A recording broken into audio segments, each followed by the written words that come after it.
오늘 은혜 받으실 하나님의 말씀은 신약성경 339면 디모데전서 3장 14절에서 16절까지의 말씀입니다. 교독하시겠습니다. 내가 속히 내게 가기를 바라나 이것을 내게 쓰는 것은 만일 내가 지체하면 너로 하여금 하나님의 집에서 어떻게 행하여야 할지를 알게 하려 함이나 이 집은 살아계신 하나님의 교회요 진리의 기둥과 터니라. 함께 읽습니다.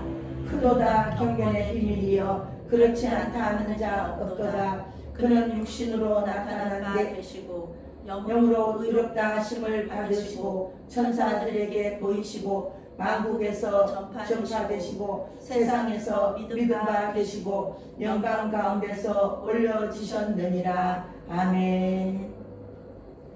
교회의 본질이라는 제목으로 말씀 전할 때에 많은 은혜 받으시기 바랍니다. 아멘. 아멘. 기도하시겠습니다. 사랑의 하나님, 어리석고 죄 많은 우리를 예배의 자리, 기도의 자리로 불러주시니 감사합니다. 아멘. 우리의 어떠함과 상관없이 우리를 사랑하시는 주님의 사랑을 의지하여 이 자리에 나왔사오니 말씀과 기도 시간에 우리를 만나 주시옵소서. 아멘. 예수 그리스도의 이름으로 기도합니다. 아멘. 아멘. 오늘 말씀에서 사도 바울은 디모데에게 편지를 쓴 이유를 설명하고 있습니다. 그러면서 이제 교회의 본질이 어떤지, 무엇인지, 그리고 예수 그리스도의 생애를 간략하게 요약하고 있습니다. 바울의 교회론과 신앙 고백이라고 할 수 있겠습니다. 오늘 말씀의 핵심 주제는 복음은 다음 세대로 이어져야 한다는 것입니다. 우리 함께 14절 말씀과 15절 말씀을 함께 읽어보도록 하겠습니다. 내가 속히 내게 가기를 바라나 이것을 내게 쓰는 것은 만일 내가 지체하면 너로 하여금 하나님의 집에서 어떻게 행하여야 할지를 알게 하려 함이니 이 집은 살아계신 하나님의 교회요 진리의 기둥과 터니라. 아멘. 오늘 말씀에서 보면 이제 사도 바울이 에베소 교회를 디모데에게 맡기고 자신은 마게도니아로 갔습니다. 에베소 교회는 거짓 교사들에 대한 문제, 그리고 교회 조직이 아직 확립되지 못했다는 문제를 가지고 있었습니다. 그런데 마게도니아로 간 것을 보면은 사도 바울이 마게도니아에서의 볼 일이 중요했다는 것을 알 수가 있습니다. 이제 마게도니아에서 볼 일이 끝나면 에베소로 속히 돌아오겠다 이렇게 말하고 갔는데 사정이 있어서 지체하게 됩니다. 성경은 그 이유를 말해주지 않고 있습니다. 중요한 이유이기 때문에 못 온 거겠죠. 박해를 받아서 감옥에 갇혀 있을 수도 있을 것이고 또 교회 사역을 하느라고 교회 개척 사역을 하느라고 바빴을 수도 있습니다. 어쨌든 돌아왔어야 되는데 돌아오지를 못한 거예요. 그래서 사도 바울은 디모데가 교회에서 할 일을 가르치려고 이렇게 격려하기 위해서 이 편지를 보낸 것입니다. 하나님의 집에서 어떻게 행해야 할지를 알려주기 위해서 이 편지를 보냈다. 이렇게 사도 바울은 오늘 성경 말씀에서 이야기를 해주고 있습니다. 사도 바울은 교회의 본질을 세 가지로 정의하고 있습니다. 하나님의 집, 살아계신 하나님의 교회, 그리고 진리의 기둥과 터, 이것이 바로 그것입니다. 첫 번째로 하나님의 집이라고 교회가 하나님의 집이라고 말하는데요. 교회는 건물을 말하는 게 아닙니다. 우리는 교회를 건물로 말해서 큰 교회는 아주 건물이 큰 교회고 작은 교회는 건물이 작은 교회라 이렇게 말하는 것인데요. 오늘 말씀 속에서의 이 집은 건물이 아니라 가족을 말하고 있습니다. 가족을 의미합니다. 하나님을 아버지로 모시고요. 예수 그리스도의 보혈의 피, 우리 얼마 전에 성만찬 했는데요. 성만찬, 예수님의 몸에 그 떡을 같이 먹고 그리고 예수님의 피를 상징하는 이 포도주를 함께 마시면서 그 살과 피가 나의 몸속으로 또 우리 성도님들의 몸속으로 들어가면서 우리는 한 몸이 된 것입니다. 한 몸과 한 피를 받은 형제 자매가 된 것입니다. 이 형제 자매들이 모인 곳이 바로 교회다라는 것입니다. 영어 성경은 하나님의 집을요, God's family, 즉 하나님의 가족이라고 번역하고 있습니다. 두 번째는 살아계신 하나님의 교회다. 교회는 살아계신 하나님의 교회다라는 것입니다. 살아계신 하나님은요, 구약적인 개념입니다. 그리고 교회라는 것은 신약적인 개념입니다. 사도 바울은요, 우리가 다 알다시피 아주 탁월한 구약학자였습니다. 율법에 아주 통달한 사람이었고요. 성경 말씀도 잘 알고 있는 그런 학자였습니다. 그래서 구약과 신약을 이렇게 결합을 시키는 거죠. 이 신학적인 개념들을 결합을 시키는 것입니다. 이게 바울 신학의 특징이죠. 신명기 출애굽기에 나오는 살아계신 하나님, 그리고 데살로니가 전서와 고린도 후서에 나오는 교회의 개념을 같이 결합을 시켜서 하나님께서 교회 안에 임재하시고 또 함께 하신다는 뜻으로 이렇게 하나님의 교회, 살아계신 하나님의 교회라는 개념을 이렇게 바울 신학으로 세워 놓은 것입니다.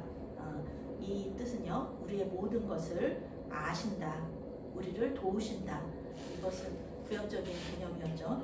출애굽기에 보면은 우리를 사랑하시고 또 하나님께서 사랑하시는 사람들, 또한 하나님의 부름을 받은 그런 예배하는 사람들이 모인 곳, 이것이 바로 교회라는 것입니다. 그래서 신명기, 출애굽기와 이 신약의 그 개념, 교회 개념을 딱 결합을 시킨 것이 바로 살아계신 하나님의 교회다, 이런 그 용어인 것입니다.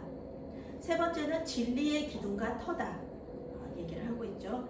진리는 기독교 복음의 정수인 바로 예수 그리스도를 의미합니다. 우리 예수님 진리시죠. 기둥과 터는 그 진리를 수호하고 또 고백하는 사람들의 공동체라는 것입니다. 얼마나 우리가 대단한 특권을 가지고 있는지 몰라요. 우리 예수 그리스도를 진리의 터로 이렇게 고백하고 기둥으로 고백하고 그 진리를 수호하고 또 고백하는 이런 사람들의 공동체라는 것입니다. 그래서 이 기둥과 터가 건물이 무너지지 않게 이렇게 받쳐주는 것처럼 이렇게 교회가 그 일을 하고 있다는 것이죠. 교회는, 공동체는 복음의 증인으로서 이 진리를 전파해야 한다. 이것이 교회의 존재 의미라는 것입니다. 예수 그리스도 없는 교회는 교회가 아니겠죠. 그죠? 착한 일을 하는 단체일 수 있습니다.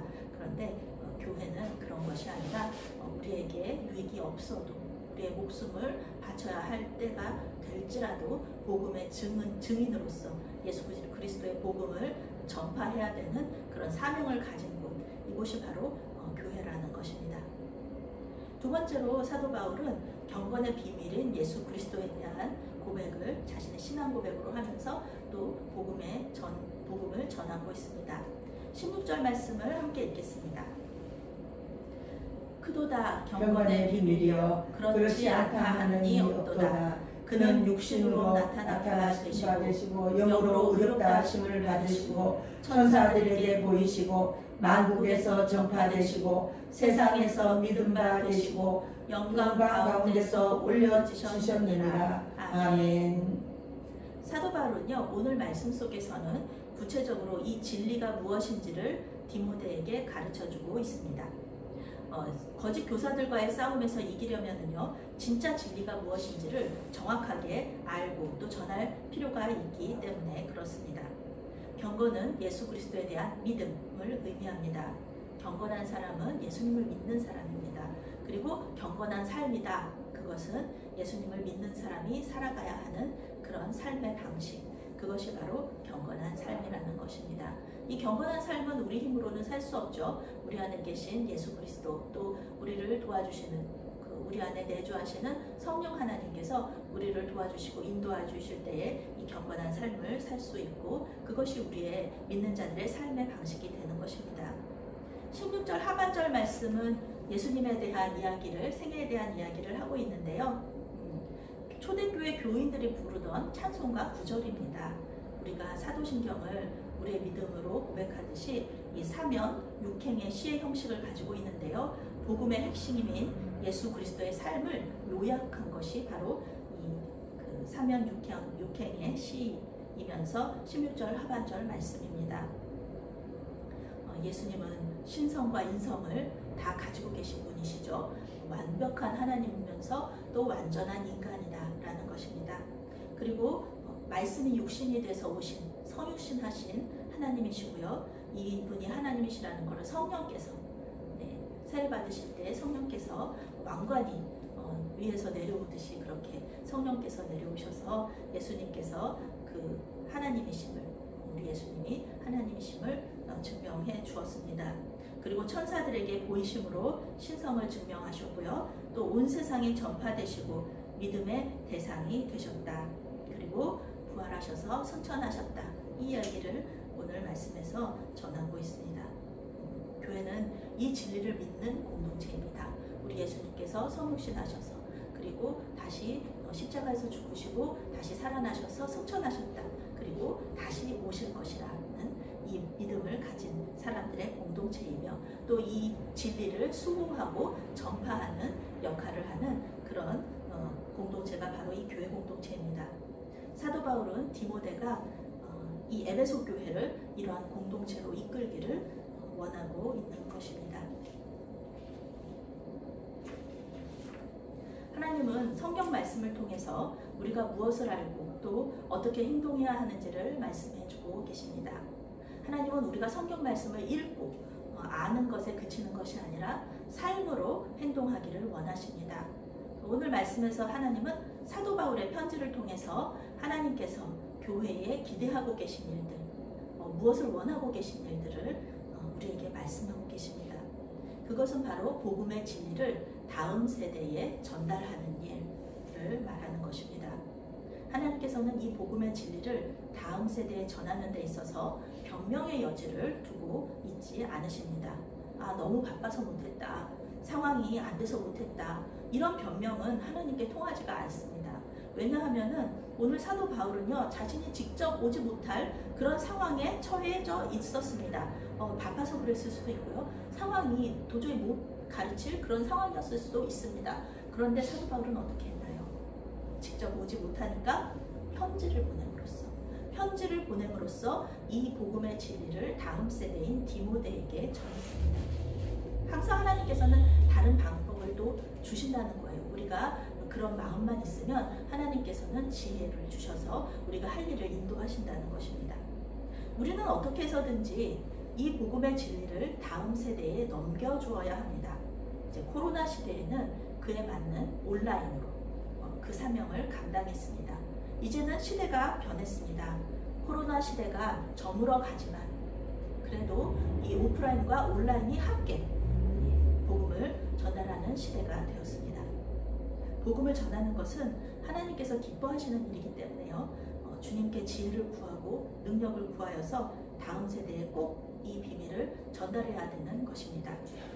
그것이 교회의 존재 이유이면서요, 우리에게 주어진 사명이기 때문에 그렇습니다.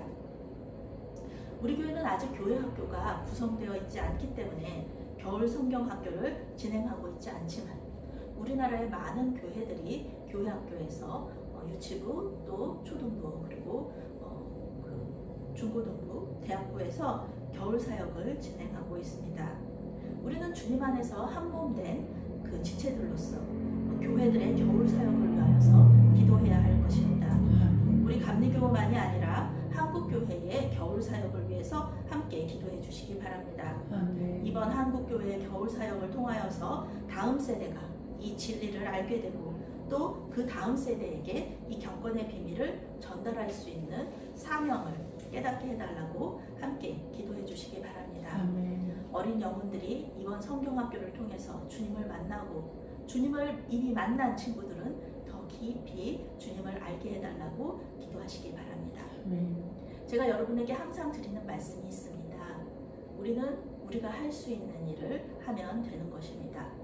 교회 학교가 없는 상태에서 겨울 사역 할 수 없는데 우리가 할 일 없으니까 어쩔 수 없지, 상황이 안 되니까 어떻게 할 수가 없지, 그냥 우리 손자 손녀만 잘 믿으면 되지, 그들을 위해서만 기도하면 되지, 이런 것들은 하나님 앞에서는 변명밖에는 될 수가 없는 것입니다.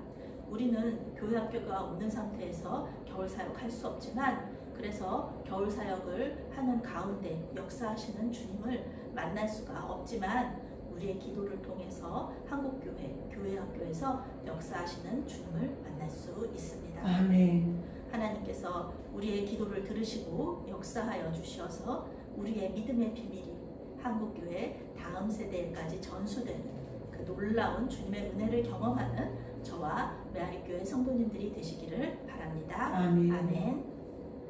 기도하시겠습니다. 사랑의 하나님, 메아리교회를 세우시고 주님의 시간들 속에서 경건의 비밀을 다음 세대에 전달하게 하시니 감사합니다. 아멘. 변화하는 세상 속에서 우리 교회에 지혜와 능력을 주시어서 복음 전파의 사명을 잘 감당할 수 있도록 도와주시옵소서. 아멘. 각 가정의 어린 영혼들에게 함께하여 주시사 할머니, 할아버지의 믿음의 대를 이어갈 수 있도록 도와주시옵소서. 아멘. 특별히 겨울 사역을 진행하는 한국교회 교회학교를 위해 기도합니다. 주님. 모든 것을 아시는 주님께서 각 교회와 교사들과 사역자들에게 필요한 것들을 채워주시고 우리 어린 영혼들이 겨울 성경학교를 통해 주님을 만나고 주님을 더 알게 하여 주시옵소서. 아멘. 주님, 우리 교회와 우리의 기도를 통해 주님의 뜻을 이루어 주시고 기도의 응답을 통해 주님께 영광 돌리게 하여 주시옵소서. 아멘. 예수 그리스도의 이름으로 기도합니다. 아멘. 아멘.